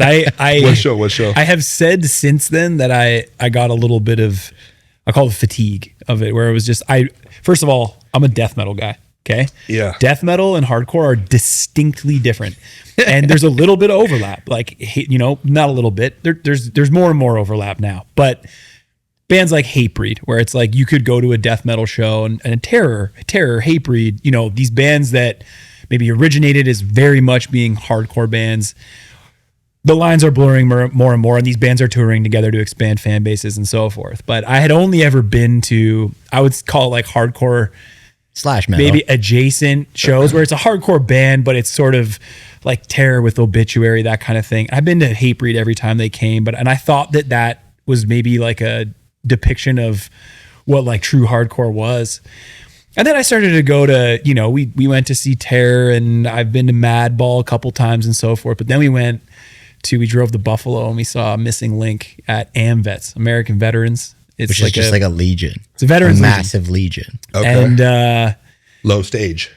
No stage. No stage. Okay. And the lights are on. Yeah. It's fucking bright. Which I kind of like. It was sick. It was super sick. It's just different energy. and like a completely different, you know, sort of feel, vibe, and performance elements. And even like I had been at that point to a lot of hardcore shows here, but like it's different in the US for sure. Like the DIY thing, I hadn't really been to like true DIY shows, and then it was like, oh, holy shit! Like there are people doing full on back handsprings into the groups of people on the wall and stuff. It was hilarious. Yeah. It reminds me of a show that Hamon actually took me to in Detroit. Cold as Life. Okay. D Block. Oh, when was that? So he sold me on it just based on the venue. He's like, dude, there's going to be this crazy fucking show in Detroit. It's a hardcore show. It's a festival. It's like 1 or 2 days. We'll go there for one of the days. And it's in this abandoned factory. Yeah. Oh, cool. I'm like, that sounds like, you know, all the Mad Max shit I can get, like a fill your boots kind of thing. So we drove out there, and it was in this like, I feel like that's a huge thing that Toronto's missing, is just these spaces that are just repurposed industrial and not 100% safe, but like so cool. Nothing's cooler than that. And vast, like massive, huge series of buildings. Mm-hmm. One building was kind of this communal art space with this hallway. I remember you could see this hallway that was like 5 city blocks down in this building with coffee shops and people making clothing and whatever. And then the concert was in this other building, which felt like you were in a car factory. Cool. Very rough, very raw, really tall ceilings, not safety rated. And I remember we walked in to the most violent show I've ever seen, this one band, D Block. And the first off, the dudes were all huge in the band, like the biggest hardcore guys I've ever seen. Like they looked like they were literally in a gang, you know? And like you're talking to Jack? Huge, yeah, man, it's huge, crazy. like 6'5", 300 pounds, muscular, blasted with tattoos. And I remember they had all these dudes on stage, and the lead singer at one point, he just like punches a guy and then he kicks the guy in the chest off, like, and it's like a hard kick, and the guy flies off the stage. And I'm like looking at Hambo and be like, oh, like, well, okay, this is what it is. And he's like, yeah, this is fucking crazy. And I'm like, and I'm like, but like the great thing about a friend like that is like, you know, I always feel safe with him. Like I could go to that, and like no part of my mind is like, oh, I better watch what I do. I'm like, I know I'll behave. I know I'm not going to fuck with anybody. I have the visitor's pass. I'm with the guy that like knows what it is. Yeah. And so I get to just have this experience where I get to observe and see this total niche world. Yeah. Like I get off on that. It's so cool to me. Yeah. That must have been totally different for you. Cause like if you were coming from like the club and having like limited exposure to like more extreme rock, and coming from like hip hop, EDM, rock and roll, diving into that world? Was it a little bit? Yeah, I guess I got the first taste of it at the venue that was under Parts and Labor called The Shop. Okay. Which, for those who don't know, there was a restaurant. It's actually the same building that AMPM is in. There was a restaurant on the ground floor, and then in the basement, there was a full-on party bar venue that would have shows, Lady Hawk, Mets, Cancer Bats. So I got to, that was my membrane, I guess, into that world, but also in a safe way where I could ask questions or, because I think it's a pretty intimidating world. I think that keeps a lot of people out where they're just I don't know anything about that. I don't know if I'm even allowed to be there. And sure, I still don't know if I'm allowed to be there, but that was the first couple of experiences where I was like, what is this? This is so cool. This has so many elements of things that I like. There's kind of a node of tattoo culture. There's a node of outlaw energy. There's a node of insanity. There's a node of fashion and and much more than that. But those were the things that I immediately responded to. Yeah. And when I started working that place, I also didn't have any tattoos. So I think I had a half sleeve. So that was kind of also, I was on ramping onto okay, I want to be this type of person. This type of person hangs out with these type of people. This type of music is played in this world. So it was a new book on the library where I was like, whoa, where does this go? What is this? Was it mostly hardcore from you, or have you expanded out of that? Or is that the main? In terms of what? Just hard music in general. It depends. I mean, it depends what I'm doing. I feel any kind of gym stuff, it's going to be hardcore. It's going to be speed. It's going to be terror. It's going to be madball. It's going to be something like that. I love certain genres of EDM. I love classic blog house stuff from the early 2000s. I love ambient music. I listen to a lot of quiet music too, because so much of my life is spent in really high volume situations that I kind of get my fill of that a lot. And so, even just walking over here, I was listening to some Boards of Canada, just chill, ambient, kind of nostalgic stuff, which I like a lot. Ranges.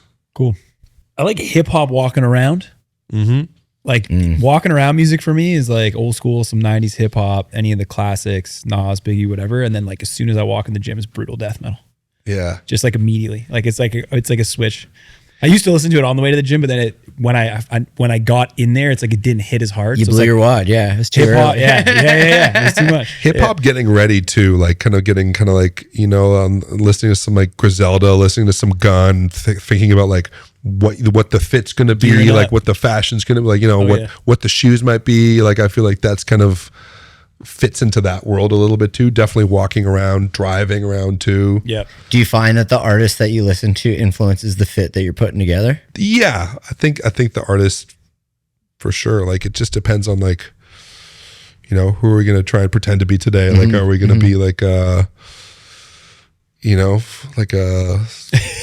athletic. Who are we going to pretend to be today? Yeah. Athletic, hardcore guy with the speed track jacket on and it's always the slush pants every day. I don't know. The slush pants are the constant.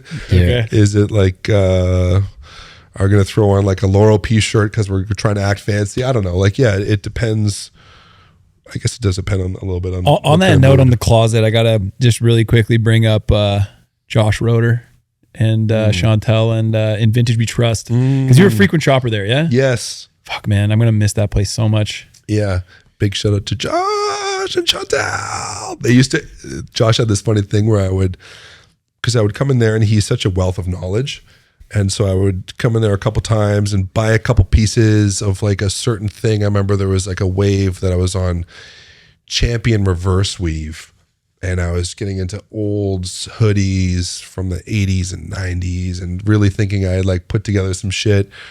And then I remember, maybe buying something somewhere else and coming in there and being yeah, I got this reverse weave. Let's see what you got. And he was He's like, that's not a reverse weave. He's like, and like, he was like, okay, all right. Or like, you know, we got onto Averex jackets for a while where I would like, The leather ones? yeah, like he mentioned to me that you acquired I one bought from a him. couple AVs. I bought one or two through him, and then I got into this wave, and then I started to feel a little bit nice, you know, like it's kind of like a niche piece of clothing. And then he would humble me.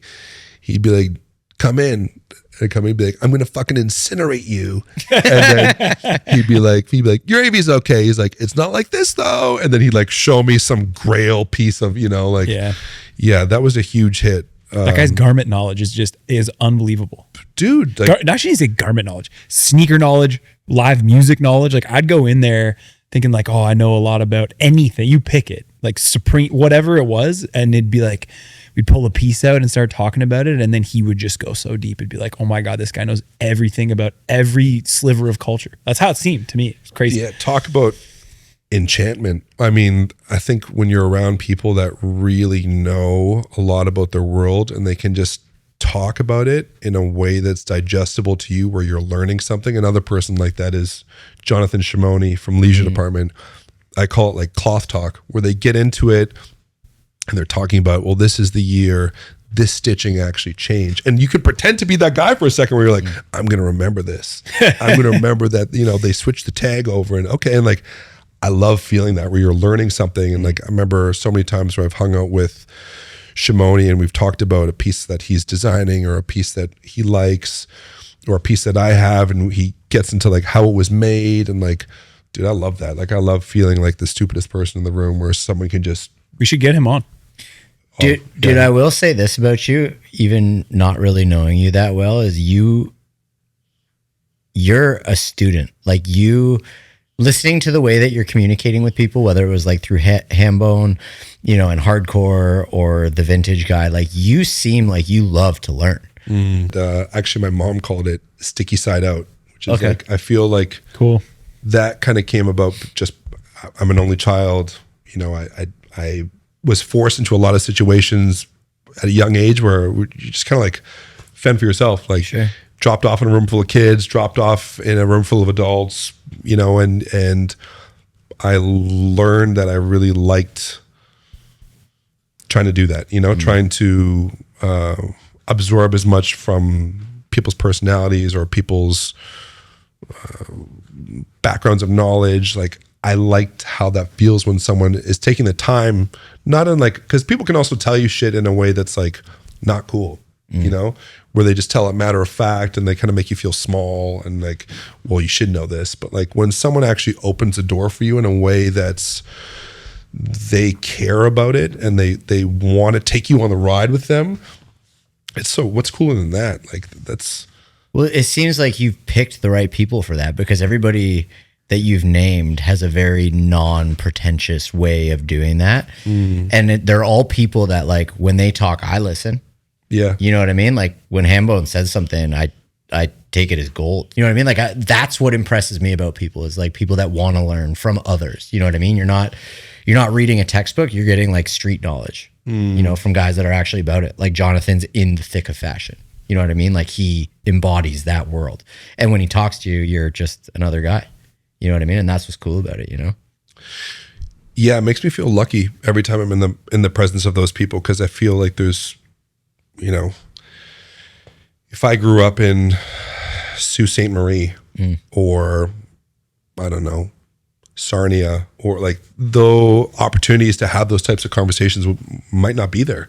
Like there might not be that wide net of people that you can interact with. I feel like that's a great thing that Toronto does have going for it, is like if you put yourself out there and you know, you have a good heart, like you can come across those people and meet those people and like learn. And yeah, there's tons out there. Yeah.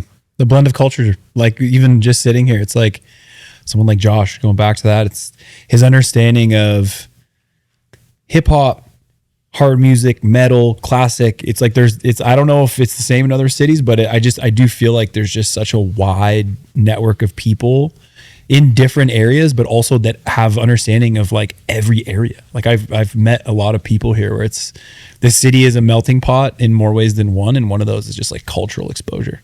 Like I feel like it kind of, it's a younger city. A lot of became a destination later. So it was like there was a lot in a short period of time that people got exposure to. And I'm grateful to have kind of ridden that wave. You know what I mean? Dude, how does he remember the dates? How does Josh remember the dates? It's crazy. Like, I can't remember what I had yesterday for lunch. Like, I can't remember the year I graduated. It's like a savant thing, I guess. It's crazy. Yeah. Yeah. So honestly, just for the time element here, because I could sit here and talk about clothes and metal and stuff like all night, but I would love to hear, you've given this awesome picture of your journey. And I don't want to put words in your mouth, but it's led you to AM PM clearly. Talk to us just a little bit about like what that means and what you guys are building over there. Yeah. We're working on something. We're working on something right now for the basement. I feel like to answer that question, I think about like, what does it mean? Where did it come from? Like, what some of the inspiration behind it? I think about, the first time I went on a trip by myself, I was 18. I just turned 18, and my parents, their present to me was they sent me to Japan by myself for about 3 weeks, and it changed my life fully. Just the experiences I had out there, the way that people treated me, the kind of ongoing confusion I think you feel as an outsider, non-local, trying to navigate. This is like definitely pre-cell phones. Like just dial-up internet, I think. 20 years ago, more. So like handwritten maps, I remember, was a thing back then, and like guidebooks. And like, I think a couple years after that, I left parts and labor. I went to just do a trip through Southeast Asia. I went by myself again, same kind of thing, like tons of getting lost, tons of meeting new people. But so much of what I felt over there, and like I still feel it when I travel in those parts of the world, is like a real sense of like optimism and happiness with the day-to-day life, which I feel like Toronto doesn't have so much anymore. That is like deeply inspiring, And so like even the story of like where the name came from, AMPM, is kind of cool too. It was on a trip to Taipei.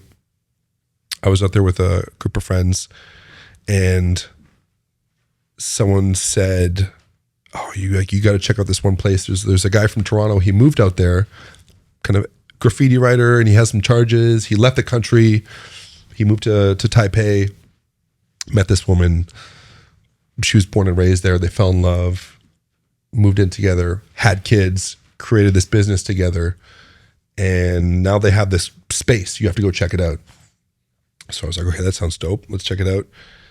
And we get to the front, and it's this big plate glass window, and around the whole plate glass window, they had neon barbed wire, I remember.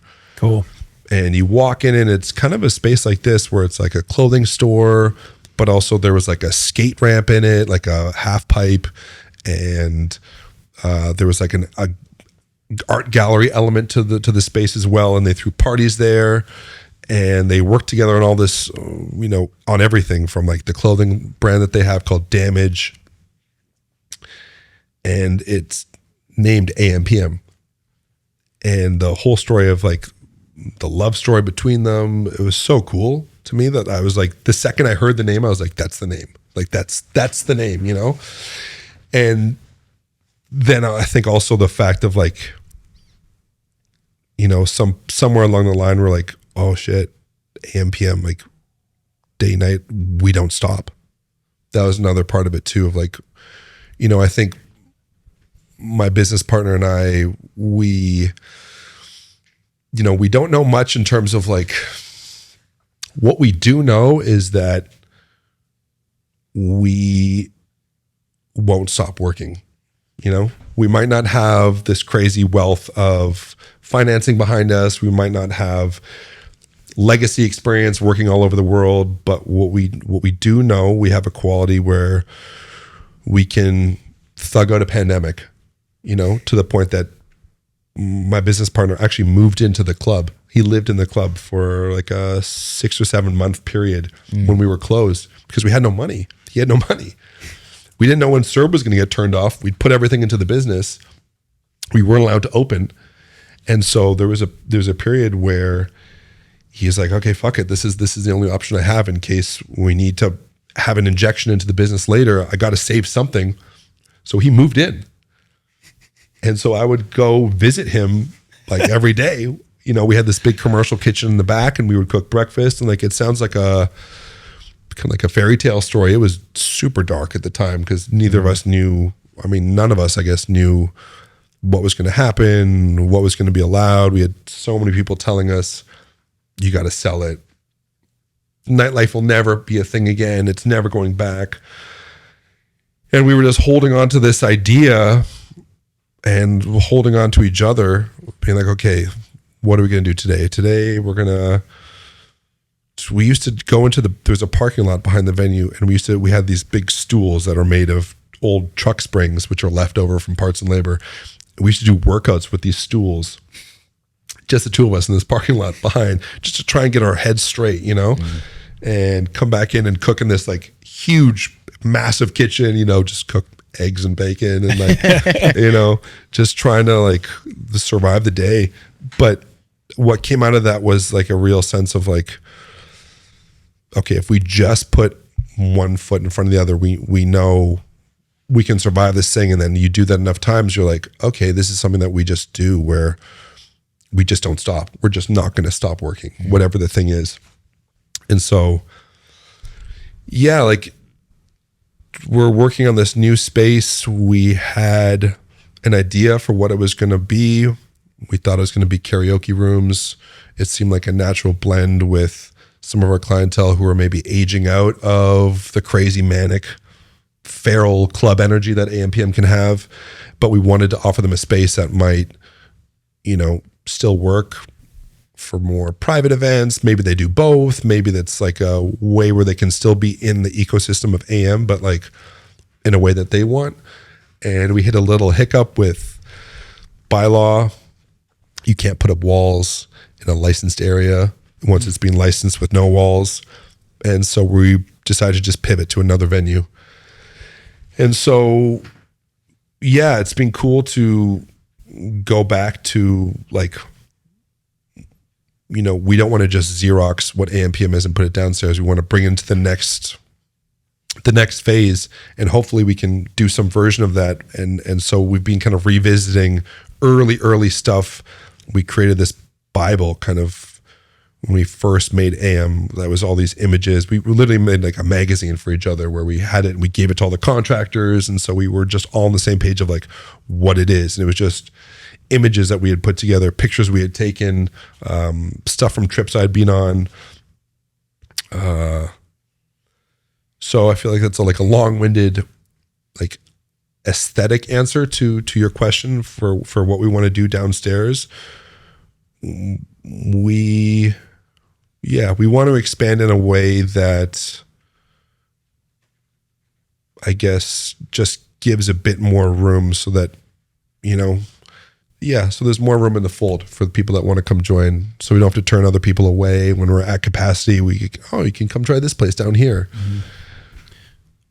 But you went from, obviously the pandemic was brutal for hospitality in general, but like that commitment from you and your partner, you guys are living out of the venue, you're cooking in that kitchen. I had my own apartment. Well, yeah. I had a sweet deal on it right now. I wasn't going to give that up, but yeah, he had a landlord that just wasn't going to play ball. So, but to the point now where you guys are expanding, and you know, you guys have carved out, you know, what is a very unique culture here, to the point where like, you know, your merch programming and everything, you guys have built, you know, something really special with that brand. Thank you. Yeah. From the outside looking in, it looks like you're not even selling an experience. You're selling a feeling. Like what it sounds like, what you've just from all your experiences throughout your life and transitioning it to AM PM is it seems like you want somebody to leave your establishment feeling a certain way. And I think you know what that feeling is. And I think it's probably impossible to describe what the feeling is because it's not just happy. It's not just excited. It's like this feeling that AM PM can give you. I'm going to go back to it. Enchantment.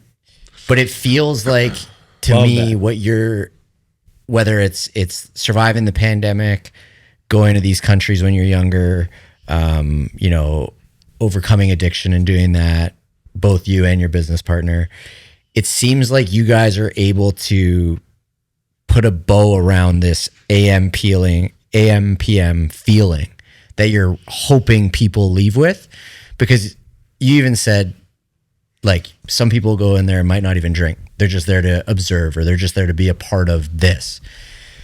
And, you know, I see that a lot of in music, or like in hardcore, you see that a lot in sport where people just want to be a part of this environment. You know what I mean? It's the energy of the environment. And so for me, like there's no label that really I can put on it, but it's like not a cultural platform, not a bar, not a nightclub. It's you're selling a feeling. Like, and that's what I see. Cause like I see the merch. To have that is special. To be a part of what's going on in the facility is special because there's a capacity. Do you know what I mean? And so for me, like what it seems like anyways, is that you're selling this AM PM feeling. Is that kind of what you're going for? Totally. Yeah. Yeah. That's the goal. Yeah. And like you said, like it's tough to put a pin on exactly what that feeling is. But the word that just came into my head when you were talking about it was euphoric echo, that just expands with people. The more they come, when they're not there, they can draw back from it. Might look different for different people, but that kind of that's another thing that we have. Like people sing at AM people at AM PM. Like people sing a lot to the songs, and that idea of like singing along and with a group of like 200 people in a small room, that kind of euphoric chorus that people can have, that's a part of it for sure. But yeah, and it's a feeling for us too, like running it. Like it's a feeling that's we chase. We've been at it for quite some time. I think we should look to wrap. I would thank you so much for thank you sharing the journey of addiction. You know, the business that you guys have built, the common thread of the hospitality thing, and like there's so much wisdom in this, and I appreciate it very much. But before we sign off, if you had one message, I guess, for the audience after this incredible journey of conversation we've had, what would it be? I'd say you're enough. You know, I think a lot of people, you're enough and it's going to be okay. And even if it's not going to be okay, you're going to be okay. I think that I wish I'd heard that more when I was that age in my 20s. I think that I really felt a lot of my problems or questions that I had were like hanging over me all the time. And I feel like even more so now, just because how isolated people are with social media and the digital world, and people can really lose sight of that truth, that like that you don't have to be anybody, you don't have to be anything, just like be yourself. And you know, there's real power in just being yourself. And yeah, to be held in the truth that like it's actually going to be okay is like, dude, I need to hear that, like straight up. Like, so yeah. And also you don't need to be anybody to come to AM PM. literally just pull up, and you can have no money, lots of money. You can dress fancy. You can not dress fancy. You can be from any background. We are not exclusive. We take anybody. And so that's come be one with the Underdogs. Fuck Hell yeah. yeah. Fuck yeah. Dude, Benny, thank you so much, man. Appreciate the time, my brother. Thanks for coming, man. Appreciate you.